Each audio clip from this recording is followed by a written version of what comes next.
Welcome to Selling Tri-Cities, where we are selling more than homes. This project was created to share our love and passion for this beautiful part of the country that we are lucky enough to call home. We want to showcase the small businesses, the entrepreneurs, and the beauty that makes the Appalachian Highlands one of the most desirable markets in the nation. But most importantly, we want to introduce you to the people that make this area such a wonderful place to live. So join us as we sell you on our love for the Tri-Cities. Hello and welcome to another episode of Selling Tri-Cities, where we are selling more than homes, with your co-host Gregg Pechmann and yours truly Aubrey. Today we have Cory Dillon, the owner of 3D Home Inspections, with us, and he is going to talk a little bit about his business, how he got started, and also about the inspection process and the services that he has to offer. Yeah, I'm always interested about small business and how somebody gets started, because it's very, very tough. I have own experiences from it.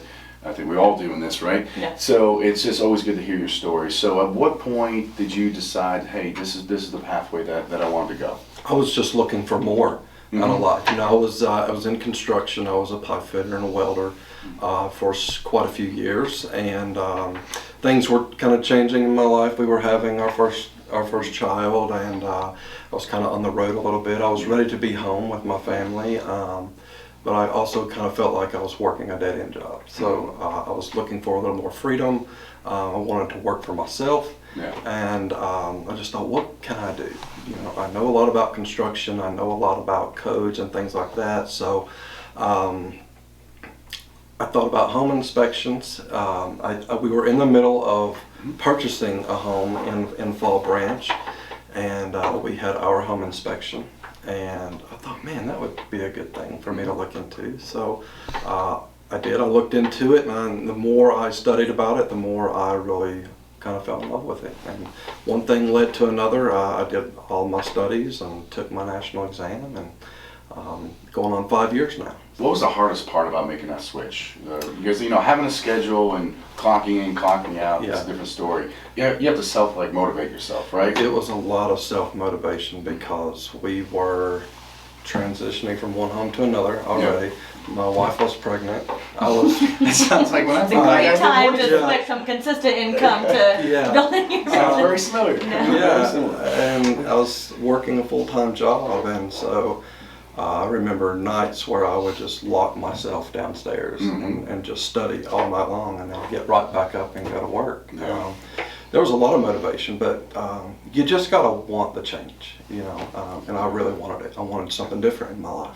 What are some things that sellers and homeowners can kind of do to prepare to put their home on the market? What is just some really simple, easy things? Probably you can, if you know where the resources are. A lot of people may not know where to look, but you can kind of Google that general idea, but we need to look at some foundational resources. Okay. You can go to NACHI.org, NACHI.org, and that is a home inspector's platform, and there's all sorts of resources for what you can do to get your home ready for a home inspection. Nice. That is awesome. I did not know that. Yeah. We always see little things that comes back on 9 out of 10 home inspections. It's like your downspouts are pouring directly into foundation. That comes on, literally probably 9 out of 10 home inspections. Yeah. I feel like that's something that is just so easy. Cleaning your gutters prior to. Yeah, so those are easy things, and they're very common. They're really probably the cheaper fixes that you can do as far as repairs. $10 or $15 can save you $10,000 worth of damage, because those absolutely the downspouts leaking right up against the house and the foundation over years, all of that water is sinking into the ground, and it gets around the footing of the house. It compromises the soil. It can build up to hydrostatic pressure, and it can blow out a masonry wall. Yeah. So a $10 fix can save you thousands of dollars down the road. But it can also save you a contract. You know, when you go to sell your home, there's a lot of buyers who they see water, in a basement, and they automatically are, afraid that there is a bigger issue, when really it was something like the downspouts and being able to alleviate, water from running into the home. Yep. So when you go to buy a home, or maybe you're building a home, whatever it is, that should be one of the very first things maybe to check is, can I do something small like that? Yeah. So what's like the most common issues with home inspections that you've seen?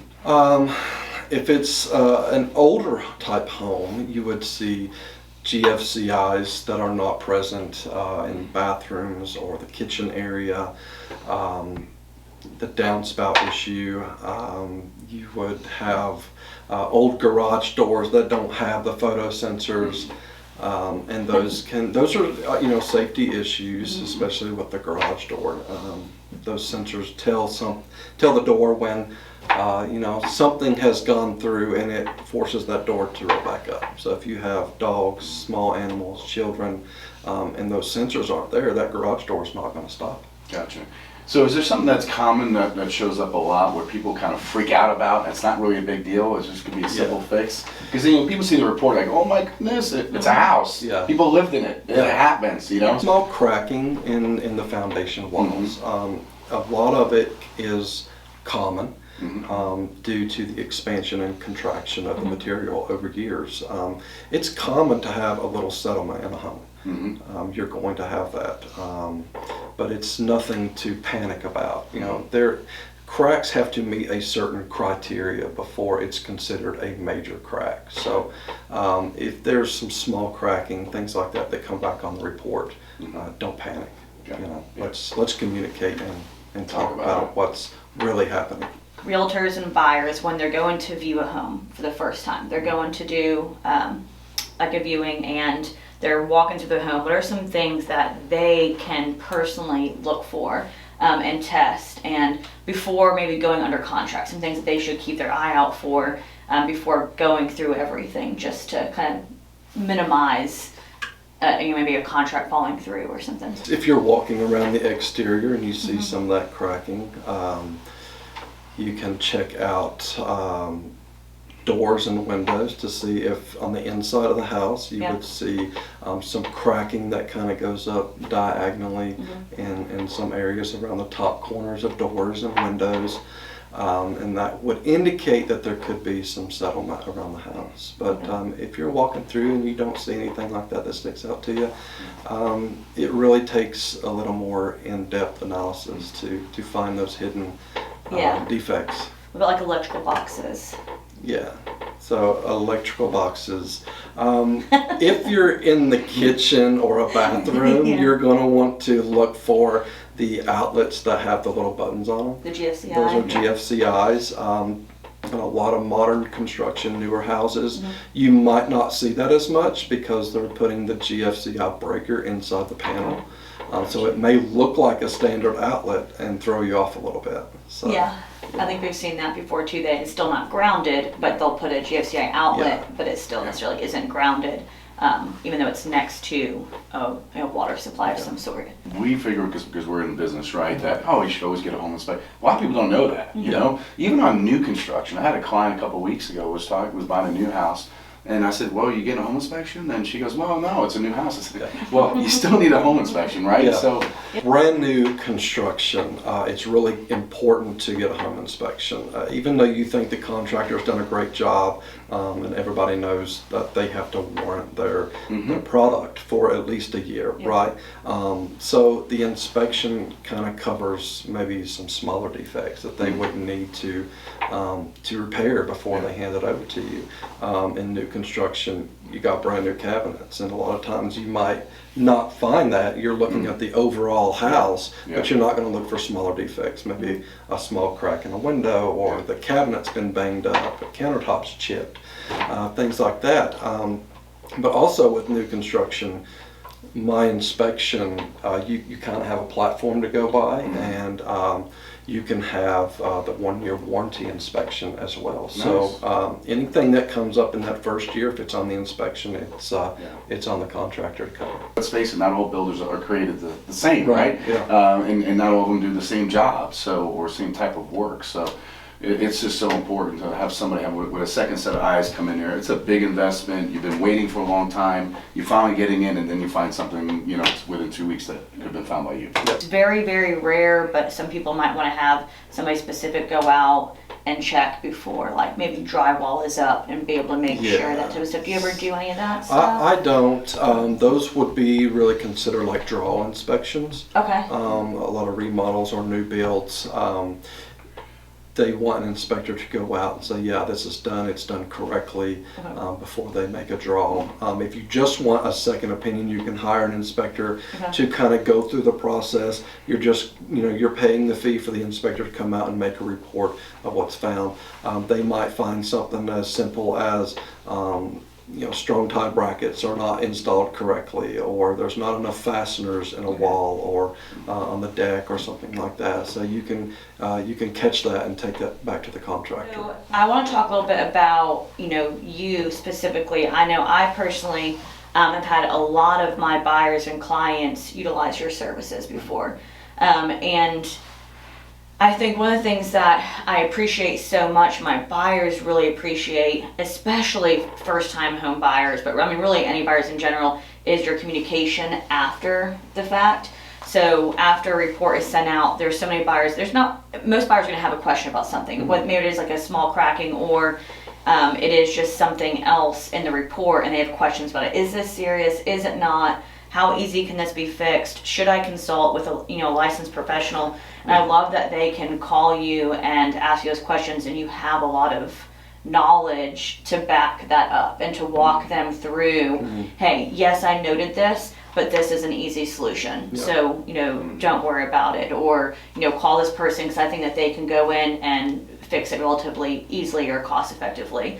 Why is it so important, you think, to have, there's a lot of good home inspectors out there, but having somebody with your background specifically, why do you feel like that's made a difference for you and how successful you've been just in the short time you've been doing home inspections?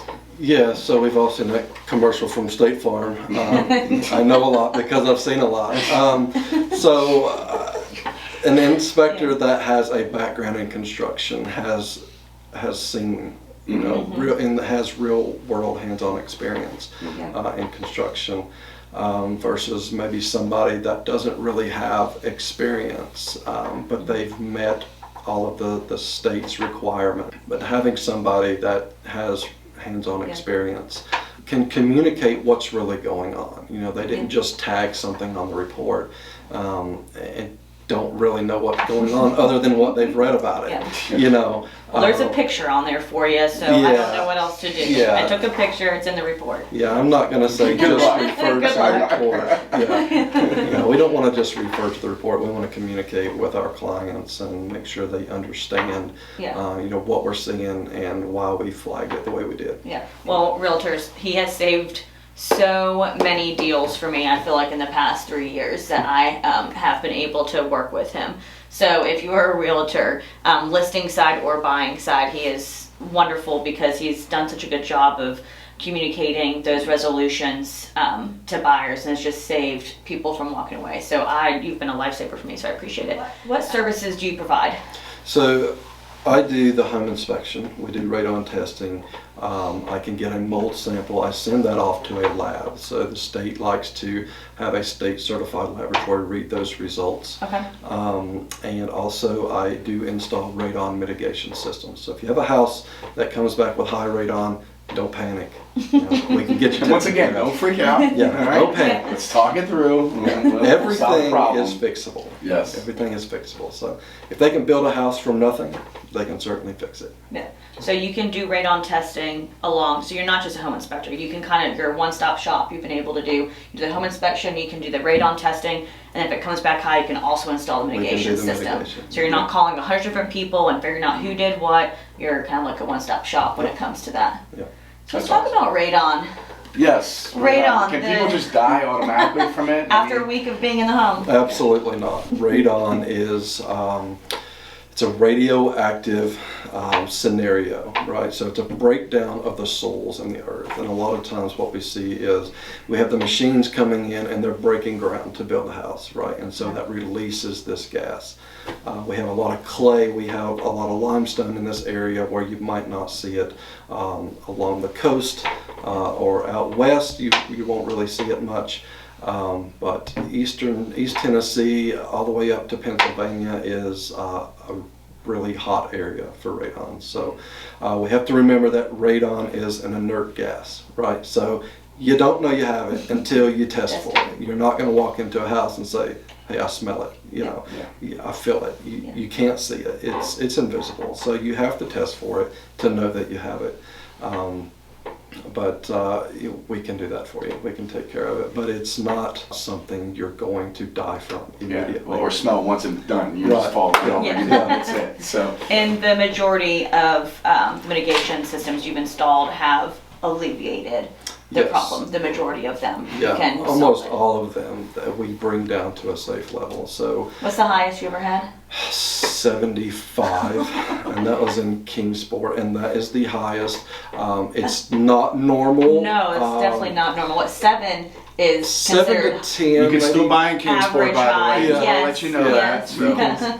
We took care of the problem. I think we got it down to 1.8. Which is just crazy. The EPA recommends 4.0 or less. We were able to get it down to 1.8. So it can be mitigated. It's not something to panic over, but we just need to have a little education about it, what it is, how it gets there, and how do we get rid of it. Right. So what's the best way that buyers and agents can contact you and ask you for your services? So you can call me or text me directly, 423-794-0516. You can email me at cdillon3d@gmail.com, or you can go to my website, and that's 3-dhomeinspections.com. Wonderful. And are there any discounts that you might offer to certain Discounts buyers? are first responders and veterans always get 10% off. Awesome. That's wonderful to know. That's great. Yeah. Well, thank you, Cory, for joining us and for talking about inspections, things that maybe sellers and homeowners can do to prevent some issues in their homes, and also what a home inspection generally entails. And join us next week for another episode of Selling Tri-Cities, where we are selling more than homes. What to expect when you see this is when we're going to stop right now. What you expect when you inspect. What to expect when you get an exception.